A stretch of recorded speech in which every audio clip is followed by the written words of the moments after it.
So I'm meditating, and some man comes up to me, and he says, I'm going to tell you a story. I'm going to see whether or not you understand what it is I'm saying.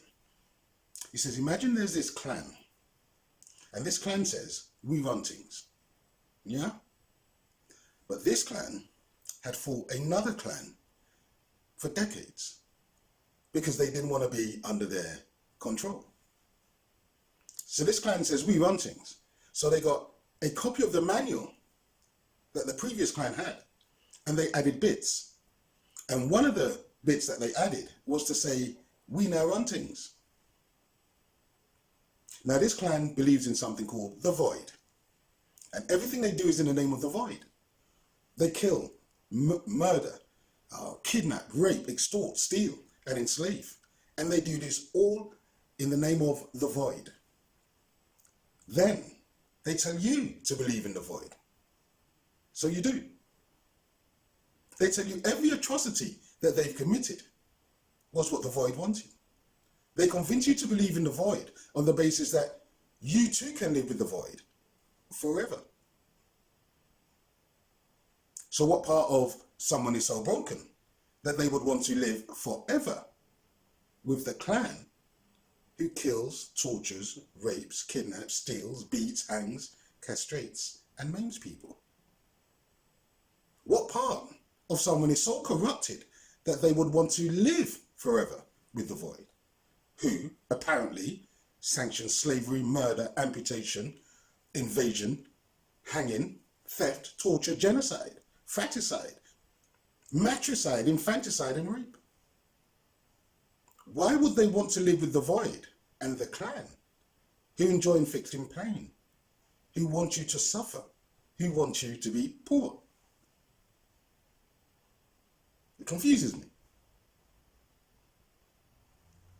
To suffer in this life because that's what the void wants. To be meek because that's what the void wants. To be abused and turn the other cheek. For what? What is the promise for a lifetime of believing and suffering? This void has made a promise. This void, which can create anything, has promised what? Not chicken and rice, not steak and chips, not a 5-course meal, not an a la carte menu, not the finest dining that can be mustered. The promise is for sweet milk forever. So what part of someone is so distorted that they think that's a good deal? What part of someone is so corrupted that they think it's a reasonable bargain? Give me your life. Give me your soul. Worship me. Suffer, because that is what I want. And after a life of suffering and hardship, you can live with me and I'll give you sweet milk. All of that suffering for condensed milk. That part of someone that is so corrupted that they think sweet milk for eternity is a fair trade. That's the mind. The mind has been programmed to believe this is a fair trade-off. But if someone sits and reasons with it, they'll consider it to be unreasonable. It's a bad idea. From a psychological point of view, the best predictor of future violence is past violence. By their deeds, you shall know them. By their deeds, you shall know them. He continued, it's like you've lived for thousands of years and there was no malignant force. Then one day there appeared this monster, and the monster inflicted disease, war, famine, inflicted slaughter, kidnap, rape, torture, imprisonment, decapitated, amputated, and stole the land. Now this monster has said he's acting on instructions from the void.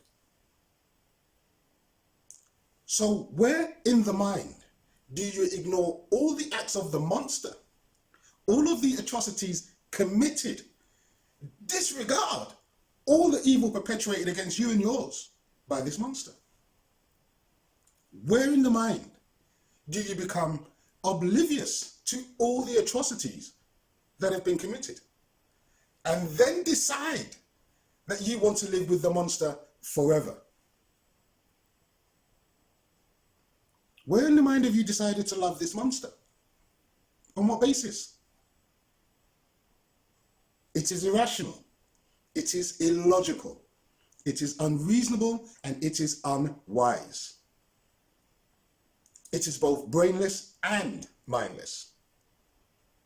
And I think it's time people change their minds. So this is the story that I was told. I'm just telling you the story. It sounds to me like a brilliant metaphor. Because sometimes only a metaphor will do. Thank you for watching. Please share and subscribe. More videos coming soon.